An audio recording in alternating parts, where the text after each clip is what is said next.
Sœurs et frères dans le Christ, bonjour et bienvenue à cette méditation en ce samedi de la 30e semaine du temps ordinaire. Le texte que nous écoutons aujourd'hui, la première lecture, tirée de la lettre aux Philippiens, la lettre de Saint Paul aux Philippiens au chapitre 1er. Et l'évangile, déjà que nous connaissons, tiré du chapitre 14e de l'évangile selon Luc, nous invite à considérer les choses comme d'habitude, avec beaucoup d'attention et avec une certaine perspicacité. Paul, dans la première lecture, a une expression qui est intéressante, qui me frappe particulièrement et dans laquelle je nous invite à prêter attention, à méditer et à la contempler un peu. Paul dit, frère, de toute façon, que ce soit avec des arrière-pensées ou avec sincérité, le Christ est annoncé et de cela je me réjouis. Ce qui est important, c'est que le Christ soit annoncé. Que ce soit avec des arrière-pensées ou avec sincérité. Il dit, si le Christ est annoncé, je m'en réjouis. Ce qui est intéressant, c'est que ce n'est pas qu'on puisse dire que tous les moyens mènent à Rome, ou plutôt que la fin justifie les moyens, parce qu'il faut annoncer le Christ, on peut faire n'importe quoi. Non. Mais ce qui est important, c'est que Paul laisse comprendre qu'il y a des choses qu'il ne peut pas contrôler. Il n'est pas là pour contrôler à tout prix s'il y a les arrière-pensées ou la sincérité. Tant que le Christ est annoncé et que des personnes sont sauvées parce qu'il est annoncé, qu'on le veuille ou pas, comme Hérode, comme Pilate qui deviennent prophètes, comme le texte nous dit, ce jour-là, il prophétisa par sa charge sans se rendre compte, même s'il voulait faire du mal à Jésus.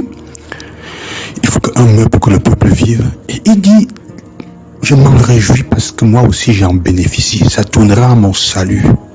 Ça tournera à mon salut. Ce n'est pas non plus qu'il soit égoïste.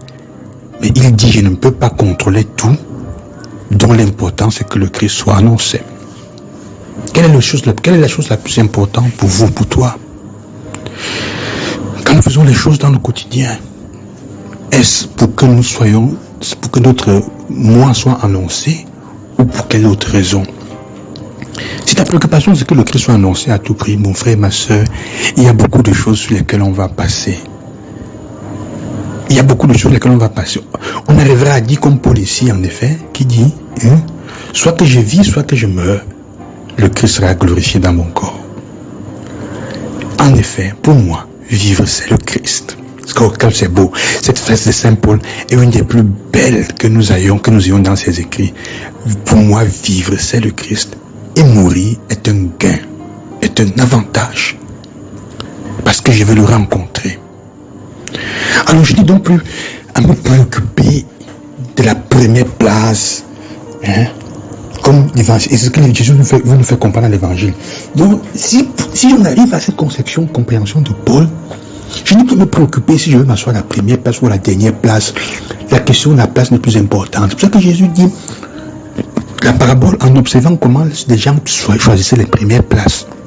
Et il dit, si tu t'assois devant, on va venir te dire, va derrière, tu seras humilié. Assois-toi derrière pour qu'on vienne te prendre. Jésus n'est pas en train de chercher à faire la tactique. Il n'est pas en train de nous enseigner à être tacticien dans le domaine d'être faussement humble. J'arrive, et pour ne pas, faire la fausse humilité, je m'assois au fond en attendant qu'on vienne là me soulever. Comme ça, quand je vais marcher, je vais passer, tout le monde va me voir. Je fais exprès de m'asseoir au fond. Ce n'est pas ce que Jésus dit. Ce n'est pas ce que Jésus veut faire comprendre. Ce n'est pas une tactique de choix, c'est pas comment dire, des places c'est pas comment. Ce n'est pas de ça qu'il veut parler.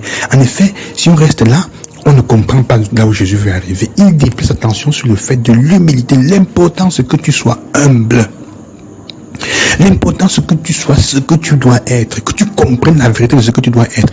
Alors t'assois à la première place ou t'assois à la dernière place, ce n'est pas important. Si la première place est la tienne, tu l'auras. Si tu mérites d'être à la première place, on viendra te chercher pour ça. Si ta place est au fond, il n'y a pas de problème.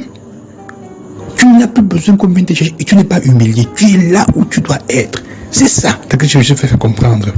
Être là où on doit être et être fier d'être là où on devrait être. L'humilité est en fait un réalisme complètement libre des raisonnements mondains qu'on peut avoir.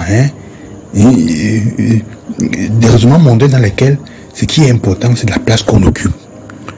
L'humble, exactement parce qu'il a une juste perception de lui-même, ne recherche pas un poste pour exister. Il faut qu'on soit conscient de ça. Si je dis que si je me sens humble, je n'ai pas besoin d'un poste pour exister. Je n'ai pas besoin qu'on me donne une charge ou qu'on m'adulte pour exister, pour être ce que je dois être. Juste un point de vue, on pourrait dire je m'en fous de ce qu'on pense qu'on pose de moi. Il n'y a pas besoin de ça. Mais il laisse que son existence puisse être rendue valable par l'amour gratuit d'un Dieu qui s'aperçoit surtout de ceux qui complètement ont confiance en lui. L'humble n'existe pas pour un poste, mais ce n'est pas la recherche du poste qui le fait exister. Mais ce n'est pas la recherche du poste. Sa vie est rendue valable par l'amour qu'il est capable de montrer et de donner. Et surtout la perception qu'il a.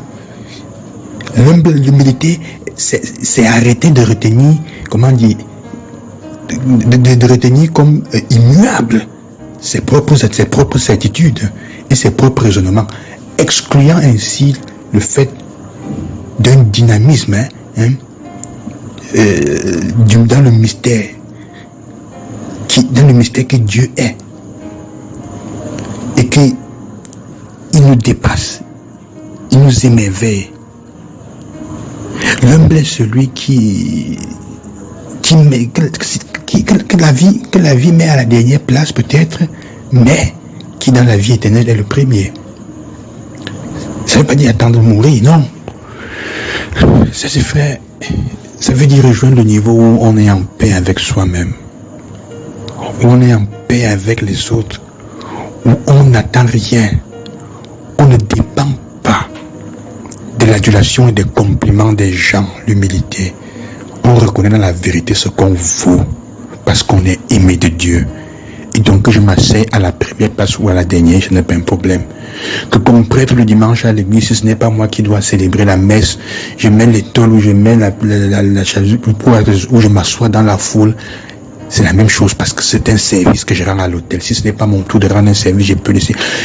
Que je sois dans la chorale, je sois en train de diriger ou pas en train de diriger, si je m'assois, je suis assis, tant que je chante et que les autres prient, c'est fait. C'est ça. Et ça libère, ça donne la paix. Sœurs et frères, je souhaite pour vous, à chacune de vous, je prie pour cela que vous arriviez à ce niveau d'humilité et de paix qui fait que on ne cherche pas les places. Ce n'est pas la place qui donne la valeur à ce que tu es. Que Dieu vous bénisse et qui vous accompagne. Au nom du Seigneur, je vous bénis. À demain. Loué soit Jésus-Christ.